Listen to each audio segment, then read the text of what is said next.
Silav roj baş hevanno hevîd ki mutev başin selametin çend nûçe hene me amedekirina dixwazim jora pêşkêş bikim. Nûçeya me a ku em li ser bisekirin hinekî şîrovêre vekiriye a xeftinên Mustafa Karasun e. Doh di medyaberê de hatiye weşandin. Em pêşî cih bidin kîjan nûçe ez hema ji we re bêjim. Li Tirkiye û Bakurê Kurdistanê ji ber bihabûna petrola Brent û guherîna dwîzê mazot dîsa bihabiye ji nîvê şevê pêve lîreyekî û 10 quruş hatiye ser lîtreya mazotê. Buhayê mazotê sînorê krîtîk derbas kiriye. Ji ber nearamiya li bazarê navnetewî buhayê mazotê li Tirkiye û Bakurê Kurdistanê gelek bilind bû. Lê her çi qasî mazot buha bûbe jî di buhayê benzînê de heta niha guherînekê berbiçav xuya nake. Li gorî agahiyan ev bihabûn yekser li ser pompeyên sotemeniyê yên bajaran jî xwe nîşan dide. Wekî din yani wextê hûn bi erebî biçin derekî heqeten pir biha ye. Hele li gorî maaşê mirovan. Piştî vê bihabûnê li Stenbolê buhayê lîtreyekî mazotê derket 67 lîreyan. Li bajarên Bakurê Kurdistanê jî ji ber mesrefên veguhestînê ji ber çûna hatinê buhayê mazotê ji Stenbolê hinekî bilindtir e. Digêje 7 lîreyê. Li Kurdistanê 7 lîre ye.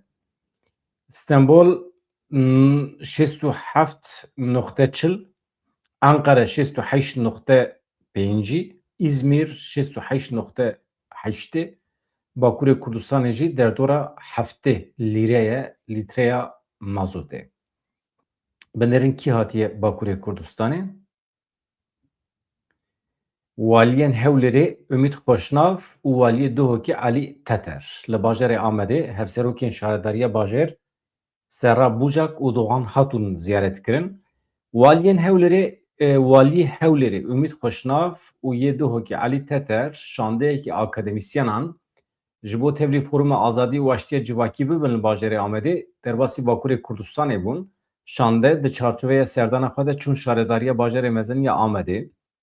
Hevserokên şaredariya Amedê Serra Bucak û Doğan hatûn li ber avahiya şaredariyê Şandeya Başûrê Kurdistanê pêşwazî kirin. Dehdîtinê de Serra Bucak, Doğan hatûn destnîşan kirin ku beşdariya waliyên Herêma Kurdistanê a nava forumê ev serdana wan ya piştgiriyê ji bo wan xwedî giringiyekî mezin e. Serra Bucakê balkişand ser aştiya civakî, biratiyê û anî ziman.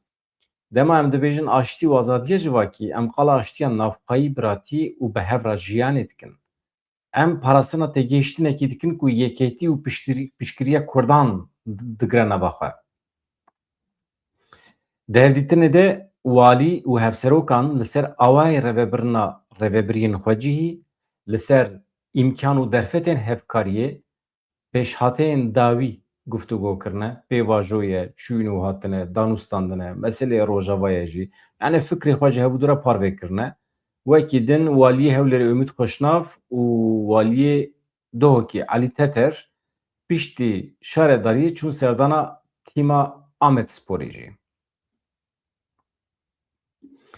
Do mejwara basa Donald Trump kirine. Donald Trump Kurdan sûcbar dike. Anha derket holê ku Donald Trump derewa dike. Rast nabêje. Emana biçin Amerîkayê li wî derê çend nûçe hene, heqeten jî Kurd têne axaftin li Amerîkayê. Ev Joe Kent e. Joe Kent û nas dikin beriyan ha îstîfa kiribû ji wezîfeya xwe, wezîfeyekî gelekî giring bû jî. Niha Donald Trump em hinek şermezar bikin Donald Trumpê xwe. İnsanekî berda ye bêjin erê. İnsanekî derewîn e erê. İnsanekî menfaetparêz e, perecî ye erê. İnsanekî uqala ye, xwe tiştekî dizane erê. Fayda ji Kurdan re heye na. Serokê Amerîkayê Donald Trump bawekî eşkere Kurdan sûcbar dike ku di serhildana li dijî Komara İslamî ya Îranê de alîkarî nekirine. Lê belê rojnameyekê İsraîlê beyan kir ku Donald Trump bi xwe ew plan radkiriye û veto li ser daniye. Serokê Amerîkayê Donald Trump doh li koşka spî êrişê Kurdan kiribû. Wî Kurd bi wêyekê sûcbar kiribû ku nekarîne li hember Îranê serî hildin. Halbikî tam berova jî li gorî rapora rojnameya Jerusalem Postê ya İsraîlê ev daxuyaniyên Trump tenê ji bo dûrxistina sûcbarinan ji ser xwe ye. Yani Sûrçe xwe dixe ser stûyê Kurdan. Ev yek jî girêdayî mayîna rejîma Îranê ya li ser desthilatdariyê ye. Yani Trump di vî şerê li hember Îranê de têk çûye, nizane çawa hesabê bide derdora xwe, tîne Kurdan sûcbar dike. Divê Kurdan serî ranekiriye, tevlî serheddarê nebûne, me jî çek û sîlah dane wan û ji destê me ew qastê û sûç dixe stûyê Kurdan. Yani plana Mossadê heye û zexta dewleta Tirkiyeyê ye li ser Trump. Nihat tiştek ku ez ji we re dibêjim girîng e bexwe. Dewleta Tirkiye zextekî ciddî daye ser Donald Trump, gotiye Kurdan tevlî vê meselê neke. Li hember Îranê serhildanê nede dest pê kirin. Binêre em endama NATOyê ne. Em bi we re hene. Hûn çek û sîlah bixwazin, hûn çete bixwazin, hûn eskerê me bixwazin, hûn her tiştî hûn çikê me bixwazin em amade ne pêşkêşî we bikin. Ama neyên biborin. Neyên Îranê tev li hev nekin ya. Hele Kurdan tevlî vî îşê nekin, sibê du sibe serê me bi wan re dikeve belayê zor bela me Rojavayê Kurdistanê wayî safî kiriye, me ew entegreyê nava Şamê wan çeteyan kirine we serê me xiz belayê li Rojavayê Kurdistanê li Sûriyê, ka li Îranê serê me nexin belayê. û di berdêla wî de çi daye Trump jî em nizanin. Tayyip Erdogan çi daye Trump em nizanin. Em hin tiştan texmîn dikin elbet. Lê hem plana Mossadê ye û hem jî zexta dewleta Tirkiye. Binêrin çi heye. Li gorî agahiyan, dezgeha îstixbaratê ya İsraîlê Mossad pêşniyazekî kiribû. Li gorî wê pêşniyazê, piştî êrişên esmanî yên Amerîka û İsraîlê wê piştgirî ji bo serhildaneke gel ya bi pêşengiya milletê Kurd bihata dayên. Ji bo ku rejîma Tehranê were hilweşandin, rûxandin. Baş e? Li gorî plana İsraîlê. Tamam. Hat femkire ev ne? Amerika, İsrail ji hewa ve êriş dikin. Serhildanekî gel çêdibe bi pêşengiya Kurda, Amerika û İsrail çek û sîlah didin Kurdan weke Rojava. Rejîm hildiweşe. Plana ev bû. Lêbelê dewleta Tirkiye di vê navberê de zextekî tund daye ser Donald Trump ji bo ku Donald Trump vê projeyê red bike. Sedem jî ew bûye ku Enqere nexwestiye Kurdan li herêmê Xurt nîşan bide. Yan jî nîqaşekî di qada navnetî de bide destpêkirin Kurdan bixe rojevê. Ji ber vê Kurdan biryara xwe da gotin em jî şer nakin. Êdî çawa girêdayî pêvajûyê jî elbet. Wezareta Şerya Amerîkayê Pentagonê jî ji destpêkê ve li dijî plana serhildana Kurdan bû. Ev yek ji bûye sedem ku Donald Trump biryara redkirina planê bide. Trump diyar kiribû ku wan çek ji Kurdan re şandiye da ku bide İraniyan, milletê Îranî ê serhildir. Tu eger dixwazî çek û sîlah bidî milletê Îranê ê serhildir, tu çima wana birêya Kurdan dişînî? Ev jî îftirayekî ye li Kurdan. Tiştekî wisa tune ye. Kîjan Kurd? Yani di çavê Donald Trump da Kurdê fermî hene, Kurdê nefermî hene. Yani hûn bawer dikin ku Trump sîlah şandiye ji Kurdê me yê Îranê re. Pişra berovajî wê ew bi xwe li dij derketibû, gotibû Kurdan nekarîne li dijî Tehranê serî hilbidin. Tamam. Li gorî Jerusalem Postê ev daxuyaniyên nakok ên Serokê Amerîkayê nîşaneya wê yekî ye ku ew dixwaze berpirsyariya şer, berpirsyariya têkçûna xwe bixe stûyê aliyên din ên cuda bi taybetî bixe stûyê Kurdan. Divê were gotin ku Washington ji bo diyarkirina paşeroja şerê li gel Îranê dibin zextekî pir zêde ya navnetî de ye. Em jî zextekî herêmî. Di vê navberê de Joe Kent ev camerê ku hena hûn ser ekranê dibînin tiştên pir ecêb gotine. Em got bidin wî jî pêşniyaza min li we ew e binêrin ew çi dibêje. Ev rêveberê berê yê navenda tekoşîna li dijî terorê ya navnetewî ya Amerîkayê ye. Joe Kent jê re dibêjin. Trump dibêje Trump li şûna li hemberî Kurdan hêrs bibe bila bala xwe bide wan kesên ku zanyariyên şaş, agahiyên şaş dane wî. Joe Kent îdia kir ku istihbaratên şaş dane Donald Trump. Jêra gotine bi çekdarkirina Kurdan û muxalefeta Îranê re wê rejîma Îranê di demekî kin de têk biçe hilweşe. Joe Kent yek ji wan kesan e ku di dema destpêkirina şerê li dijî Îranê de dest ji karê xwe berdabû îstîfa kiribû. Wê wî demê li ser hesabê xwe medya civakî dabû zanîn ku İsraîlê ji bo ku Washingtonê bikişîne nava şerê li hemberî Îranê senaryoyê nerast pêşkêşî Donald Trump kirine. û di odeyên tarî de ew îqna kirine. Min beyanata vî Camerî di dema xwe de ji we re pêşkêş kiribû wê demê. Dibêje Serok Trump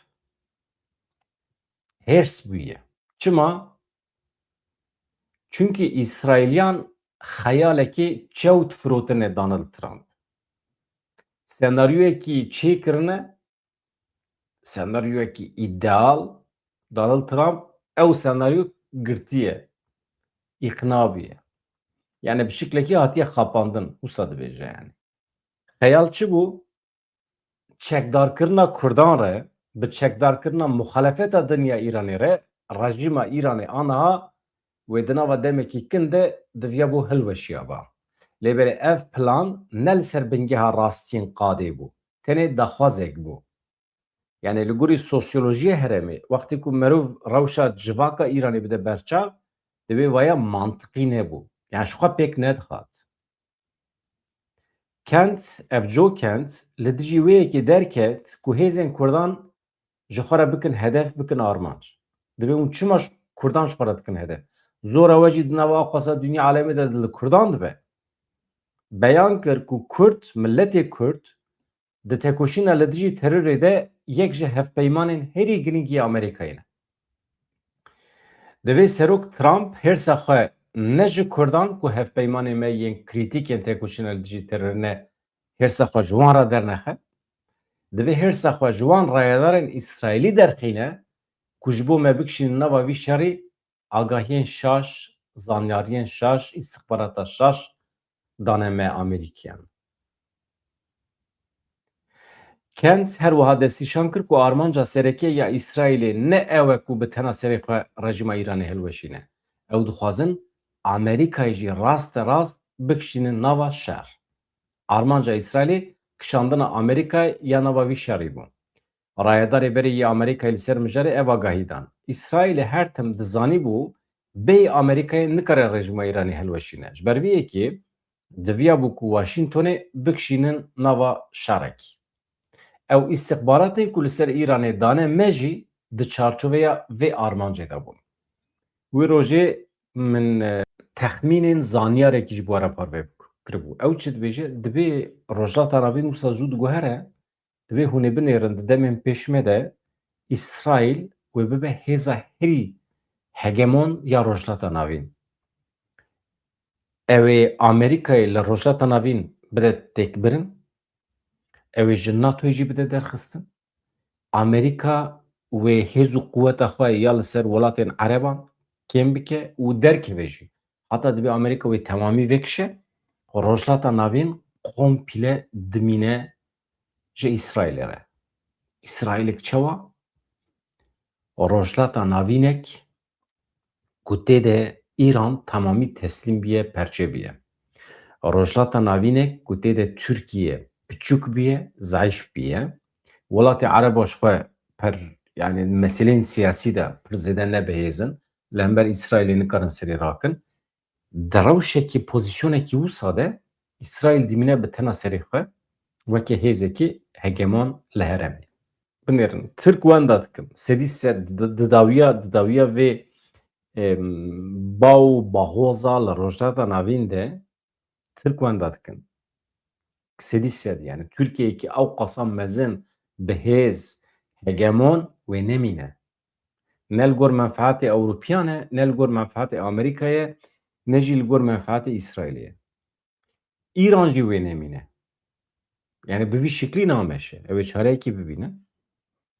Ji ber vê Kurd ji niha ve divê statiya xwe kişt bikin. Hevano binêrin. Ana em cî didin Mustafa Karasu tiştên balkêş dibêje. Mesela entegrasyon dibe nabe.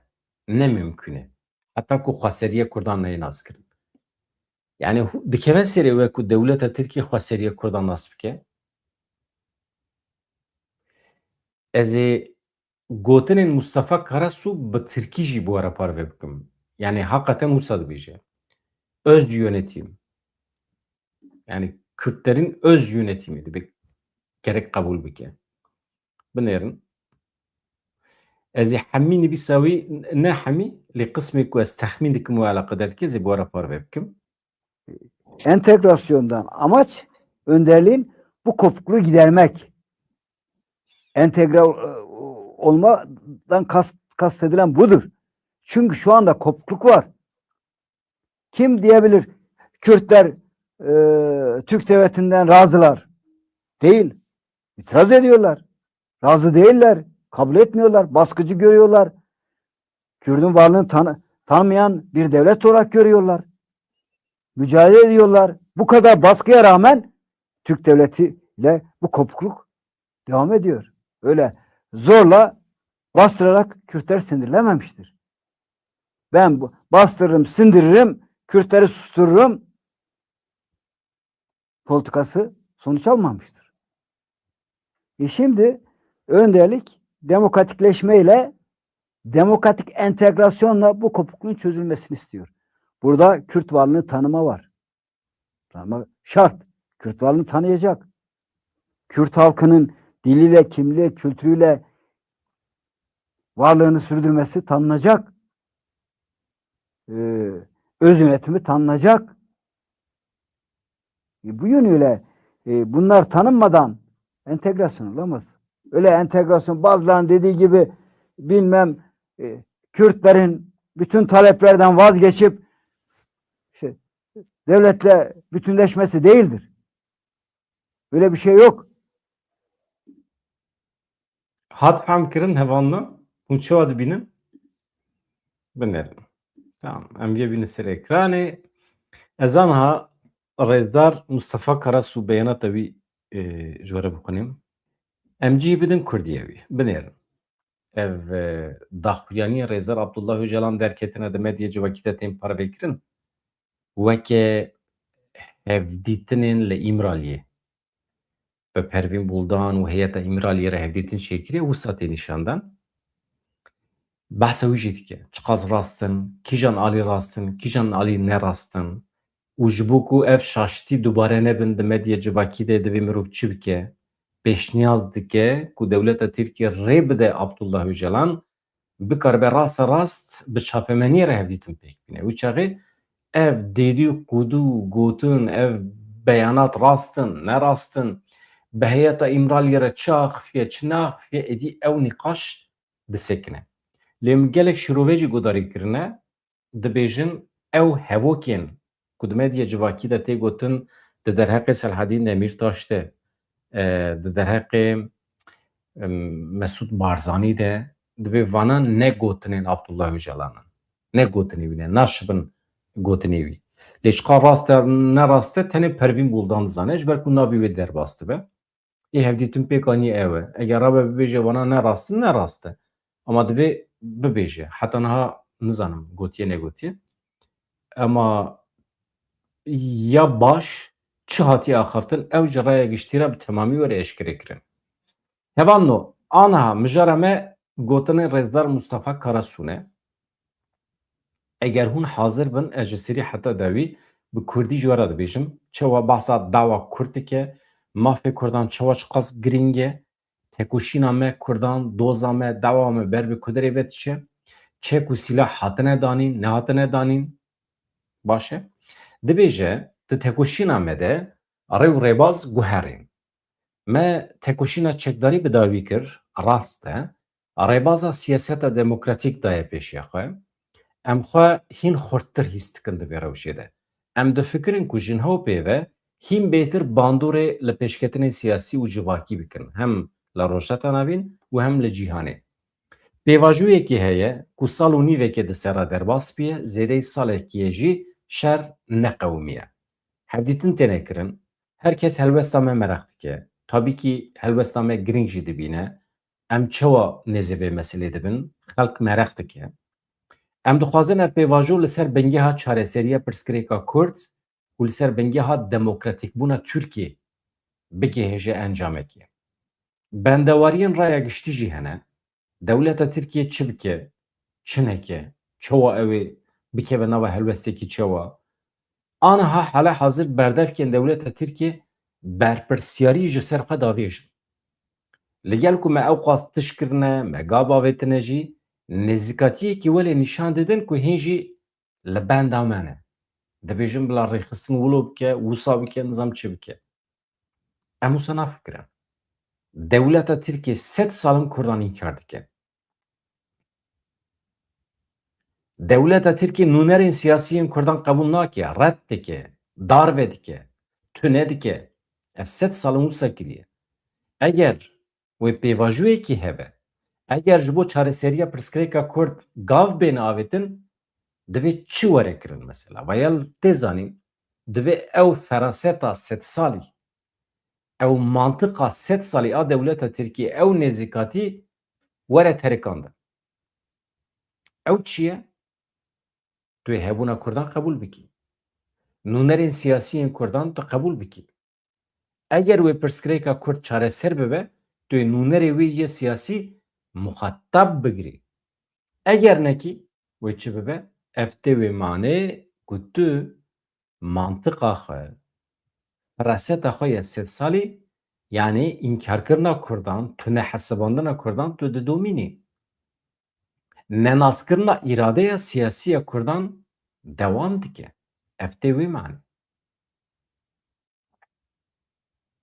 Niha nizanim ji ber çi aniha dibe hevdîtin nayê kirin. Tabii li ser pirsa hevalê me rojnameger wisa dibêje. Pirs min nexwendiye. Niha dibe nizanim aniha hala hazir bi îmraliyê re hevdîtin tune ne, sekinî ne. Sedem çi ye nizanim? Nêzîkatiyeke bi vî rengî dibe em qebûl nakin. Çi ye yani? Ma ev lîstokê em di nav de ne. Îro wê hevdîtinekê bike sibê neke. Eger pêvajoyekî heye, madem pêvajo heye, wê demê astenkirina hevdîtinên bi rêbera pore ne rast in. Dibe pêşîlî were vekirin. Em dibihîzin ku nizanim ji ber çi gotine pêwîstî bi hevdîtinê tune ye. Yani heyet nebirine îmraliyê. Me ji wan re got ev çi ye? Ev çi ye hûn nav dane? Ev çi nêzîkatî ye? Dibe ez bawer dikim demekî nêz ev mesela hal dibe û hevdîtinên li îmraliyê wê ji nû werin dest pê kirin. Mesela hevan ev jî problem e. Yani yê ku pêvajoyê bi rêva dibe Rêzdar Abdullah Öcalan eger nikaribe bi heyeta xwe re hevdîtin pêk bîne, nikaribe rayedarên dewletê îqna bike, çawa di mesela pêvajoyê de dikare îqna bike. Çawa bi müdaxaleya dervê dikare. Dewlet Bahçeli, Mustafa Karasu dibêje, Dewlet Bahçeli herî dawî daxuyaniyekê da got bila Statûya Öcalan diyar bibe. Got bila bibe koordînatorê aştî û çareseriya siyasî. Ev temam e. Tiştên rast in. Yani em ji gotina re tiştekî nabêjin, lêbelê divê ev bi cih werin anîn. Bi qasî ku em zanin, bi qasî ku raya giştî zane, tekiliya Dewlet Bahçeli û Tayyip Erdogan ciddî ye, hevkariyekî ye, divê ev bibe helwestekî hevpar. Yani di mesela pêvajoyê de bibin şirîk. Divê bibe helwesta desthilatdariyê jî tiştek ku Dewlet Bahçeli dibêje. Yani Tayyip Erdogan jî divê wekî Dewlet Bahçeli karibe xwe îfade bike li ser eynî mijarê. Eger wisa nebe, em nikarin jê re tiştekî bibêjin. Em çi bêjin? Dewlet Bahçeli dibêje, Tayyip Erdogan nake. Ma tiştekî wisa dibe? Ev mesele ne meseleya şexsekî ye. Dibe helwesta dewletê kevş bibe, dibêje Mustafa Karasu. Niha pirs ev e, yek ji maddeyên herî zêde tê nîqaşkirin di derheqê mijara teyîdkirina çekdanînê de ye. Yani istihbarata Dewleta Tirkiye, artêşa Dewleta Tirkiye diçe Qandîlê, diçe Başûrê Kurdistanê teyîd û tespît dike ku şervanan çekdanîne. Ancak wê demê Meclisa Tirkiye qanûnan derdixe. Ne? Veya iddiaya veya tabii daxwaza Dewleta Tirkiye. Pirs ji Mustafa Karasu tê kirin. Hûn çi difikirin? çi dibêje çawa bersiv dide bi rastî jî eger gav bêne avêtin berdana çekan wê were teyîdkirin jî were tespîtkirin jî. Em niha li çiyê ne? Erê, niha em bi çekin. Destê me de çek û sîlah hene. Em ê xwe biparêzin yani. Meşere li hember dewleta Tirkiye bi dawî kir. Lê dibe ku êrişên cuda li hember me çêbibin. Erê, eger yasa, demokrasî derbikevin, em ê bi çek neyîne Tirkiye. Yani kevin ve gera me ya Tirkiye çêbibe, elbet em ê çek û silahê xwe negirin, neyên Tirkiye. Em bêjin em hatin jî em ê siyaseta demokratîk bimeşînin. Ji vî aliyê ve bi rastî jî tiştekî pir hêsan e. Yani tiştek ku tê kirin demagojî ye. Yani ew tiştek ku tê gotin çi ye? Yani bila tevgera çekdar ya Kurdî, Partiya Karkerên Kurdistanê çek û silahê xwe bi temamî dayînin, em jî herin teyîd û tespît bikin, paşê em qanûnan derxin. Dibe ev demagojî ye. Ev fikrekî nerast e. Hinekî xwe me dikin. Yani ev tê wê watê em tiştekî nakin, em pêvajoyê pêş naxin, em di vê lîstokê de tune ne. Em naxwazin vê pêvajoyê ber bi pêş ve bibin. Yani ev hemî tê wê watê. Eger dewleta Tirkiye di meseleya teyîd û tespîtê de îsrar bike, tê wê menî ku pêvajoyê nameşîne seknandiye. Li gorî Mustafa Karasu. Pirsek din jî heye, ew tiştek ku gava din min got di derbarê beyanatên ji İmraliyê de bê navber bi navê notên İmraliyê belge têne dayîn, di çapemeniyê de derdikevin. Li ser navê rêberê gelê Kurd Abdullah Öcalan bi tonan şîrove têne kirin. Gelo ji vê rewşê kî berpirsiyar e? Dipirse hevalê me Rojnameger, Rêzdar Mustafa Karasu bersiv dide. Divê rast e, erê, tiştî wisa çê dibin. Di van demên dawiyê de kêm çê dibin. Me jî li gorî xwe tedbîr girtine tabî. Lê niha hin hevdîtin derketin, erê, hin şîroveyên cuda jî hene, bi temamî dernakevin, cuda derdikevin, yan jî perçiyekî nirxandinên rêbertiya me digirin, perçeyekî din tune dikin. Çi dibe girêdana wan mijaran tê qutkirin. Mesele nayê femkirin. Bi şiklekî bi vîya we dayîna van notan parvekirina wan bi raya giştî re dibe ne baş e. Niha çare çi ye? Dibe ne tenê em dewleta Tirkiye jî ji vê rewşê nerehet e, aciz e. Çareya vê ev e. Rêbertî bila bi her kesî re bikaribe biaxive. Bi raya giştî re bi rengekî azad biaxive. Bila bi çapemeniyê re rûportajê bike. Bila endamên çapemeniyê biçin wê derê, her cure pirsî karibin rûbirû dîrekt ji rêber apû bikin. Bila ew jî bersiv bide. Bi vî rengî nîqaşên ku aniha em dikin di medya civakî de çi hatiye parvekirin, çi nehatiye parvekirin, gelo rastin, nerastin, ev nîqaş bi dawî dibin. Abdullah Öcalan çi dibêje, çi nabêje? Yan jî dixwaze çi bibêje? Plan û projeyê wî çi ne? Mijar hemî zelal dibin. Pêşniyaza Karasu ev e. Niha pirsekî din jî ew jî gelekî giring e. Li dijî projeya entegrasyonê êrişên xapandinê hene. Mesela dibe gelo hûn weke tevger hûn têne xapandin. Milletê Kurd tê xapandin. Gelo dewleta Tirk bi polîtîkayên xwe ji van êrişê xapandinê re nabe zemîn. Yani hat femkir ne pirs? Tamam. Esas mesele di vê derê de ye. Aniha bala xwe bidinê. Heqê Kurdan, mafê netîwê Kurdan, ew tiştê ku ev salekî vê derê ez ji we re dibêjim ku di çapemeniya me din de heqetin nayê gotin, çima nayê gotin nizanim. Herkes şermokî tev digere. Mesela Mustafa Karasu di vê beyanata xwe de şermokî tev nagere. Destê xwe li masê dixe, heqê Kurda dibe werin garantîkirin. Wextê neyê garantîkirin entegrasyon nabe. Mesela heta niha di kîjan saziya me ya ragihandinê de we ev hevok bîstiye, heqetin tune ye. Entegrasyon nabe nayê gotin. Pêvajo ve bixitime eger wisa be. Yani şert tune. Hatta naha da hemî çapemeniye me de bê şert û merc. Bahsa entegrasyonê tê kirin. Bê şert bahsa vê pêvajoyê tê kirin. Cara yekeme ez şertekî dibîsim. Mesela şertê tevgera siyasî Kurd heye. Ew şert çi ne? Ana em cara bêjin. Ew şert jî hemî tiştê ku di vê kanalê de ev salekî em cara dibêjin ew. Perwerdeya Kurdî ye, heqê Kurdan e, mafê netewî ye, xweserî ye. Eger dewleta Tirkiye qebûl neke mecbur yani bu bir şekli nabe em entegre nabin. Entegre nabin tê çi manê? Yani em cihêz bin, em ji xwe re hûn ji xwe re. Em entegre nabin çi ye yani? Em ji xwe re hûn ji xwe re. Em cuda hûn cuda. Em entegre nabin tê wê manê. Mustafa Karasu dibe em entegre nabin. Eger xweseriya Kurdan neyê qebûl kirin.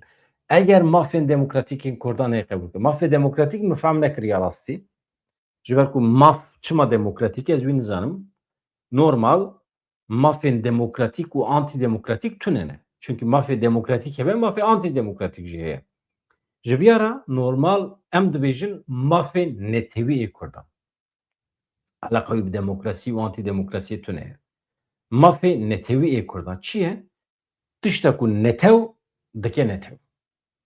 Milletekî dike milletekî. Erdê wî ye, coğrafya wî ye, tarixa wî ye, zimanê wî ye, perwerde wî ye, asayişa wî ye, ekonomiya wî ye. Milletekî dike milletekî. Tekiliya Kurdên Bakur û bi Başûr û Rojhilat re bana hemî ye. Anha eger hûn hazirin em guh bidin vê mijarê, binêrin hevan nav. Li dijî projeya entegrasyonê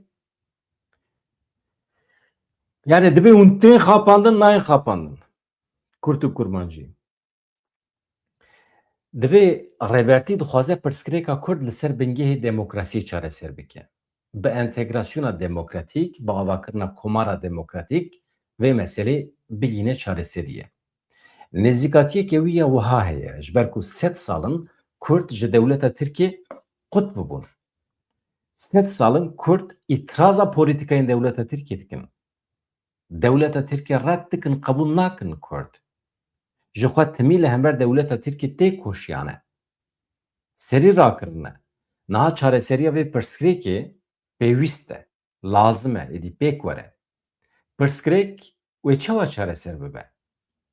Wê hewl were dayîn qutbûna ji ber îtirazên Kurdan were derbas kirin. Yani mesele wisa rehet bibe, çareser bibe, êdî tiştekî nemîne ku Kurd îtiraz bikin. Mesele ev e. Binêrin. Sedemê îtiraza Kurdan wê ji holê were rakirin. Yani dawa Kurdan wê were çareser kirin. Gotinê xweş in. Baş e? Ew tişta ku bîye sebebê qutbûna di navbera dewleta Tirkiye û Kurdan de ew sedem ji holê têne rakirin. Wê çawa bibe? Ji bo derbaskirina vê qutbûnê, ji bo derbaskirina qutbûna navbera milletê Kurd û dewleta Tirk, yek, Mustafa Karasu çi dibe? Hebûna Kurdan dibe were qebûl kirin. Azadiya milletê Kurd were nas kirin. Mafê wî yê demokratîk were nas kirin. Ji bo Kurdan hukuk, yasa, zagona bingehîn were ava kirin. Yani di anayasayê de hebûna Kurdan û mafê netewî Kurdan were bicih kirin. Ji xwe vê derê min got yani mafê Kurda yê demokratîk. Yani ez bawer dikim behsa mafên netewî ê Kurda dike di wê manê de. Ama merû navê wî bike mafê netewî ê Kurda baştir e. Wê demê dünya alem zane milletekî ji bo bibe milletek kîja maf lazim e. Baş e? Mafê demokratîk yani ew di nava dewletekî de hilbijartin e. Mirov bibe memûrekî, mirov bibe serokwezîrekî yan jî di derekî de cih bigire. Mafê demokratîk ew in. Ew eleqa wî bi mesela Kurd tune. Eleqa mafê demokratîk e dibêjim qey bi evê heye. Tabii eger şaş nebin. Hemwelatiyekî, tekiliye hemwelatiyekî ya bi dewleta wî re. Mafê demokratîk ew e. Lê mafên netewî tiştekî din e. Eleqa wî bi demokrasiyê tune ye. Yani em du kes bin jî em Kurd bin mafê Kurda divê were naskirin. Ez mafê xwe bi kartînim karnayım tiştekî ne. Em didomînin hevanno ji kerema xwe re baş guh bidinê. Dibe ev mesela entegrasyonê ne? Ez zêdî şîrove naxim naberê temam. Me fehm kir. Yani mafên hebûna Kurdan mesela şert çi ye ji bo derbaskirina vê qutbûnê ji bo ku qutbûna navbera dewleta Tirkiye û Kurdan de ji holê rabe divê lazim e hebûna Kurdan azadiya gelê Kurd were naskirin mafê milletê Kurd yê demokratîk were naskirin ji bo Kurdan hukuk yasa zagona bingehîn were ava kirin niha rêbertî dixwaze ev qutbûna navbera demokratîk bûn entegrasyona demokratîk were çareser kirin. Li vir naskirina hebûna Kurdan heye binêrin. Şert hebûna Kurdan nas bike. Şertê vê pêvajoyê, şertê entegrasyonê ew e dewleta Tirkiye hebûna Kurdan nas bike. Wê were qebûlkirin ku milletê Kurd bi zimanê xwe, bi nasnama xwe, bi çand û kültûra xwe hebûna xwe bidomîne. Wê rêveberiya xwe ya xweser hebe. Yani wê rêveberiya wî ya xweser were naskirin. Dewleta Tirkiye nas bike. Rêveberiya xweserê dî îjab nake ji we re bêjim çi ye? Rêveberiya xweser otonomî ye. Otonomî bi latînî ye otonomî yani xwe bi xwe birêve dibe. Baş e? Öz erklik, özerklik, öz erk çi ye? Yani erka herema te öz yönetim, tamam? Öz yönetim û öz erklik aynı tişte. Yek tu herema xwe bi xwe birêve dibî, tamam mı? Yani otonomi, özerklik û xweserî. Her sî tiştî aynı tiştin. Xweserî kurmancı ye, öz yönetim û özerk Tirkiye, erk netê de erk Kurdî ye û otonomî jî bi zimanê latînî ye. Tamam. Aynı tiştê. Rêveberiya Kurdan ya xweser divê were naskirin, heta ku evana neyne naskirin, entegrasyon nabe. We ji Tirkiye jî bîstine? Mîna ku hin kes bibêjin Kurd wê dest ji hemû daxwazê xwe berdin, bi dewletê re bibin yek. Tiştekî wisa tune ye. Li ser vê bingehê divê li ser bingehê rakirina tesîrên ku wê qutbûnê çê dikin wê entegrasyonekî çê bibe. Tamam? Yani eger ev tişta ku tekîliya me çê dike eger ew çê bin entegrasyon wê çêbe ev qutbûn çima çêbiye ev îtiraz çima heye ji aliyê her kesî ve ji xwe tê zanîn. Em pêncî salan dibe, pêncî salan em her roj vê yekê dibêjin. Dema ku dewleta Tirkiye gav navêje elbet entegrasyona demokratîk bê wate dibe. Entegrasyona demokratîk ya ku rêber apo û em behs dikin çareseriya pirsgirêka Kurd e li ser bingeha demokratîk bûnê. Dema ku ev nebe elbet di derbarê entegrasyona demokratîk de di aliyê neyînî de wê were axaftin. Normal e. Binêrin tiştê pir xweş heye. Kîfam çima jî rehat hevano? Binêrin? Dibe eger heqê Kurdan neyê nas kirin entegrasyona demokratîk bê maneyê. Wê demê heqê her kesî heye ku neyînî negatif basa pêvajoya entegrasyonê bike. Ya em vê weke pêvajoyekê tekoşînê dibînin. Erê eger encam were girtin wê were girtin. Eger encam negire elbet ev tekoşîn wê bi rê û rêbazên cuda berdewam dike. Ji vî aliyê ve wekî we diyar kir di pirsê de bingehê xapandinên bi vî rengî polîtîkaya desthilatdariyê û gavneavêtina wê ye. Yani zêdeyî salekî nîv e dema tiştekî şêmber neyê dîtin elbet wê hewldanên xapandinê jî çê bibin. Tamam. Yani dewleta Tirkiye dibe ku bikeve nava helwestekî xapandinê hewl bide Kurdan bixapîne vana normal in. Yani dibe em xwedî li xwe derbikevin em rê nedin. Ême jî dibe rê û rêbazê me kevşene. Heqê netewî Kurdan nas bike, mafê Kurdan nas bike, di destûra bingehîn de bicih bike, qanûn û yasa derbixe. Wextê ku tu vane bikî ji xwe entegrasyon pek tê yani. Ew qutbûna di navbera Kurdan û dewleta Tirkiyeyê jî welê radibe. Eger ev nebin jî, eger ev hemî nebin jî, rê û rêbazên têkoşîna me wê bi şiklên cuda bidome.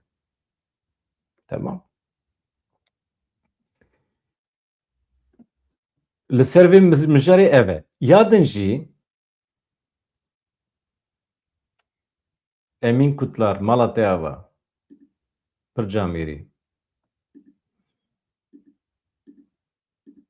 dibe ecibandin kême. Tamam. Ya din jî hevano pirs heye qadekê din ya ku hûn mijara entegrasyonê lê nîqaş dikin Rojava ye. Mijara Rojava da îş tiştî xweş dibêje. Tiştê ecêb. Heqeten min ji vê beyanata dawî ya Qandîlê pir hez kir. Rêzdar Mustafa Karasu tiştê li gor dilê me dibêje. Tiştê ku ev salekî em ser vê kanalê dibêjin me xwe mahv kir. Yani tiştê ku bûye bizane tiştê ku li ser vê kanalê em dibêjin û bûye sebebê hêrsa hevalên me û gelek hevalên min ê rojnameger hene ji qiral zêdetir qiralcî ne û li gorî xwe hewl didin eyar bidin me binêrin salekî em van tiştan dibêjin û ew jî tam tiştên cuda dibêjin. Rêzdar Mustafa Karasu gotinê me nêzê hev bûn. Ji ber vê pir kêfa min tê yani. Mafê netîwe wextê ku rêveberên tevgera siyasî ya Kurd van tiştana bibêjin em kêfxweşin, em wekî endamên çapemenî em ê tim cih bidinê û em ê tim derbixin pêş. Mafê Kurdan ên netewî esas e. Xeta netewî ev e. Em didomînin hevandan. Qadekê din ya ku hûn mijara entegrasyonê lê nîqaş dikin Rojavayê Kurdistanê ye. Bi taybetî van demên dawiyê di tabeleyên li ser saziyên li Rojava de rêveberiya Hetêşî bi îsrar cih nade Kurdî. Hûn vê çawa dinirxînin? Di tiştên bi vî rengî de yekser dewleta Tirkiye tê hişê mirovan. Gelo hûn dibêjin bandora dewleta Tirkiye li wê derê hebe. Meseleyên Rojavayê Kurdistanê de Mustafa Karasu çi dibêje? Di televizyonê de derket. Komara Erebî. Komara Ereb. Ew çi ye? Komara Ereb çi ye? Ma dibe Komara Ereb. Bana tepkî min nin. Bana helwesta Mustafa Karasu ye. Li wir Kurd jî hene, Türkmen jî hene, Durzî jî hene. Ev seqet e yani. Divê ew zihniyet were guhertin. Yani eger qanûnek, zagonekê bingehîn çê bibe, dîsa eger Komara Ereb be, Kurd wê çawa di nava wî Sûriyê de bijî? Em bêjin bi Erebî İngilîzî tê kirin. Çima bi Erebî Kurdî nayê kirin, çima bi Erebî İngilîzî tê kirin? Çima li ser tabeleyan Kurdî tune be?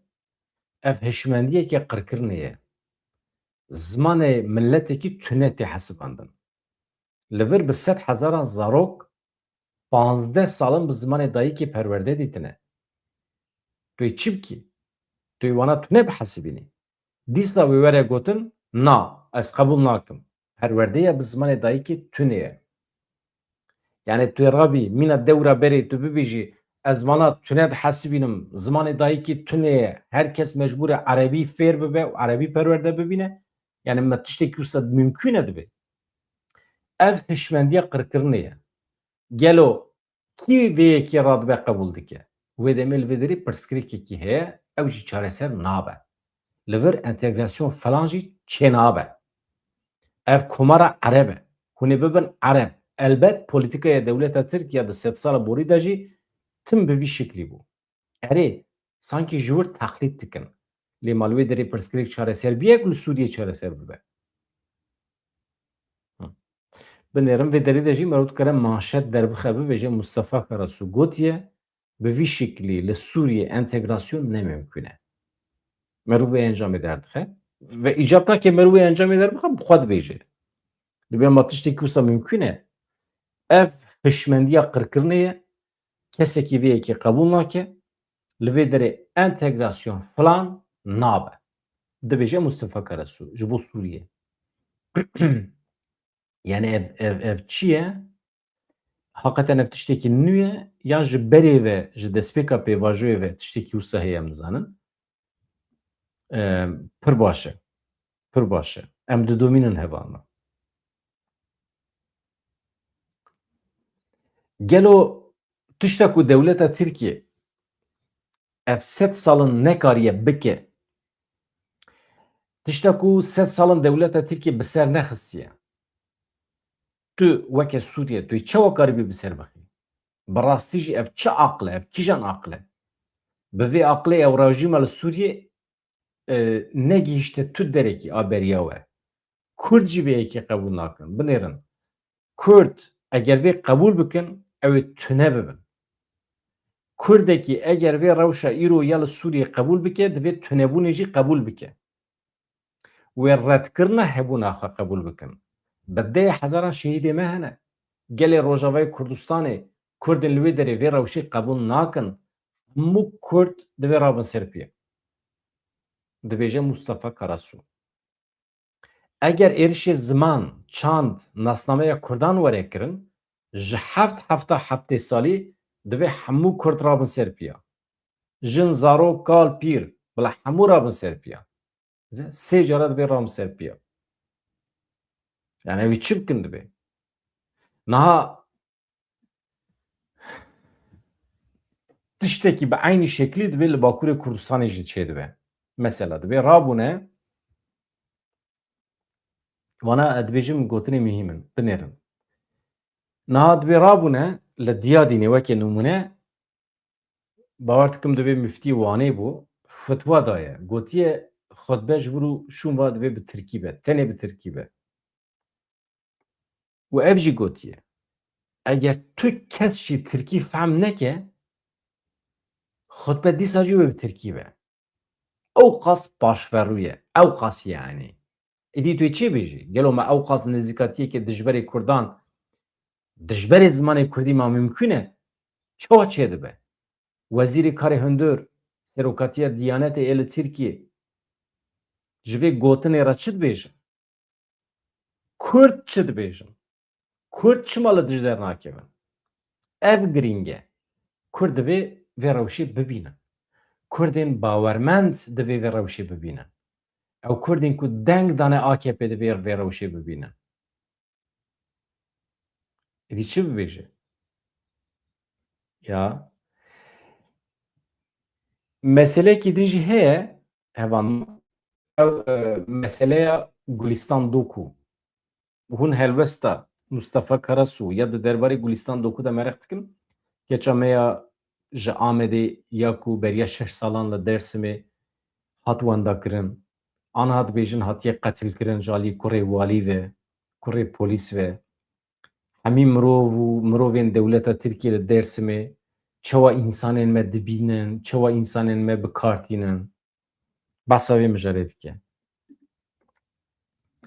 Ez bêjim qey girîng e. Li Tirkiye rojeveke dinya girîng heye. Qetilkirina Gulistan Doku beriya 6 salan hate qetilkirin. Dipirse rojnameger. Elbet pir zelal e ku ev bûyer ji aliyê yek kesî ve nehatiye kirin. Gelo mirov tekîliya qirêj ya navxweyiya dewletê ê bi vê qatliamê re dikare derxeholê. Yani divê çawa were fehm kirin. Hûn çawa dibînin weke rêxistin, weke tevger. Niha tekîliyên qirêj ê nava dewletê hene. Lê ya esas nêzîkatiya dewletê ye. Nêzîkatiya vê dewletê ya li hember Kurdan, li hember jinan jî tê nîşandan.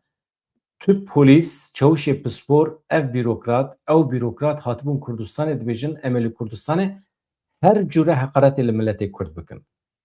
Keçên Kurd, ciwanên Kurd wekî objeyek ku desthilatdariyê li hember têkbînin dibînin. Ha, dibêje ev însanên Tirkiye ku li ser navê dewletê têne Bakurê Kurdistanê ciwanên Kurd wekî objeyekî dibînin. Yani objeyekî ku merov li gorî dilê xwe dîwin çawa fehm dikin bikar bîne. Di her meselê de. Destirê jî ciwanên me dikin li gor dilê xwe. Wisa dibînin. Ev nêzîkatiyekê li hember Kurdistanê û li hember Kurdan e. Gencên Kurdan, ciwanên Kurdan, keçên Kurdan wekî amûrekî, wekî alet dibînin di destê xwe de. ev namerdiye. İdi tekilin qirêj ê nava dewletê filan tunê ev rewşeke ku nêzîkatiya li hember Kurdan nîşan dide. Dibe nemerdekî yani bênamusekî Musa fehm bikin li ser tê got şûna ku biçin çiyê bila biçin fuhuşê bikin. Nêzîkatiya li hember Kurdan li hember jinên Kurd wiha ye. Dewleta Tirkî wisa li wan dinêre. Divê civak destûr nedeve yekê. Dema ku ew bîrokrat, ew polîs, ew subayî, dema ku ew çewşê pisporiyê dewleta Tirkî bi vî rengî nêzê jinên Kurdan dibin, nêzê keçê Kurdan dibin, divê milletê me rabe serhildanê.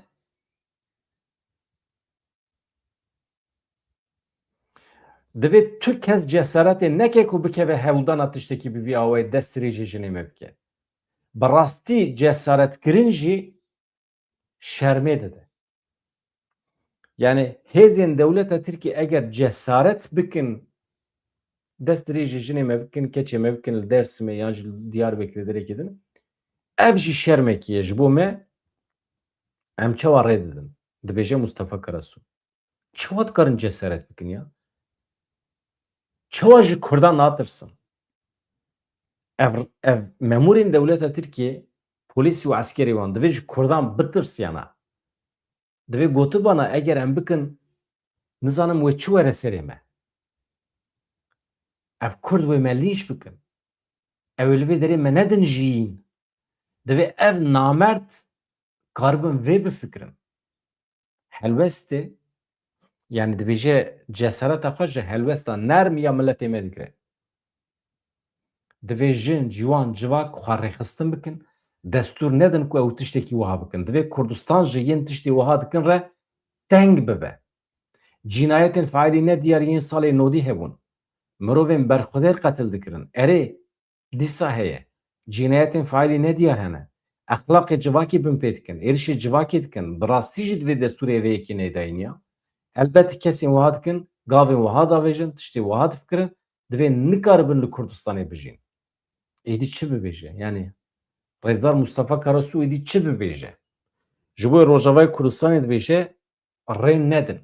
Bi vî şeklî entegrasyon nabe.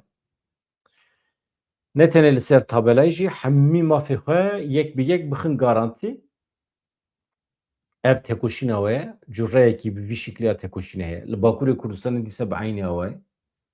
Memûr û polîsên dewleta Tirkiye çi bikin jî divê mirov rê nede. Mesela entegrasyonê zî wisa li Bakurê Kurdistanê jî hevan no. Ê min ew qas yani min bi kêf xwend jê zêwix kirt. Tim dixwazim tiştê wisa were gotin. Erê wallah. Çi bêjim? Yani ez rabim derê bikim. Çi bû ya? Ha, di mesela tevgera Apoyî hebûye Mustafa Karasu hefteyê borî wekî endamê tevgera Apoyî derket bû pêşberî çapemenî. Rojnameger li ser wê jî pirsand dike dibê na me tiştekî nû ava nekiriye. Yani divê wextê ku me got tevgera Apoyî yani ne ku me saziyekî ava kiriye weke tevgera Apoyî divê wisa di medya civakî de hat axaftin divê weya ne rast e. Yani ji berê ve xelkê ji me re gotiye tevgera Apoyî divê me ew nav li xwe nekiriye. Wextê ku em derketin jî li Enqereyê Entabê li wan de re destpêkê divê pêşî dewletê û xelkê ji me re got ji bo me piçûk bixin gotin tevgera Apoyî, Apocî, vana Apocî ne yani partîbûn, rêxistinbûn, siyasîbûn layıqê me nedîtin. Îja dibêje me jî îtiraz nekir, em jî li dij derneketin, me jî got temam em razî bûn. Îja aniha dibê weke nostaljiyên vegeriyan salên berê wisa me bikare yani tiştekî taybet rêxistinekê bi navê tevgera Apocî divê me ava nekiriye. Ew jî weke not em ji were bibêjin hevan no xatir ji we bixwazim. Êvarê bi şev mîvanê min hebe bername çê dikim. Tunê çê nakim. Xatirê we silav rêz hevan no. Divê naverê de marûf ji bîr nekin ya. Ozan Marûf 23 Mehê bername xwe çê dike ka deqekê ez bînim ser ekranê. ew ji li vê derê bû, avayê vê derê.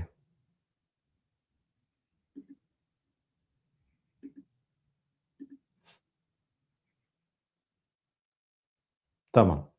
23 Gulanê 2026 li Parîsê Théâtre Le République Boulevard Saint-Martin Paris. Tamam. Yani eğer fırsat bibînim bir ihtimalek mezin ez ê jî werim wê derê pir dixwazim godar bikim 2 saat sırf dengbêjî mirov godar bike. Dengê zêrên yê ozan marûf ji kerema xwe re ji bîr nekin. Saat 4 dest pê dike. Hevalên me ê dawetê wan hebin jî roja şemiyê ye. Dikarin pêşî biçin konserê. Konsera xwe godar bikin. Piştî şêşa êdî hûn çin kîjan dawetî biçin. Hevalên bixwazin ji Almanyayê jî werin jî dikarin werin. Wê derê bixwastî salonekî mezin e, salonekî tiyatro ye. Bi orkestrekî berfireh tê pêşkêşkirin. Bixwastî 500 kes dikarin têde cih bîrin. 500 jî mirov hinekî komîser hebe dikare bike 600 jî. Yani cih heye. Werin yani kerem kin. Xatirê we silav reîse banda.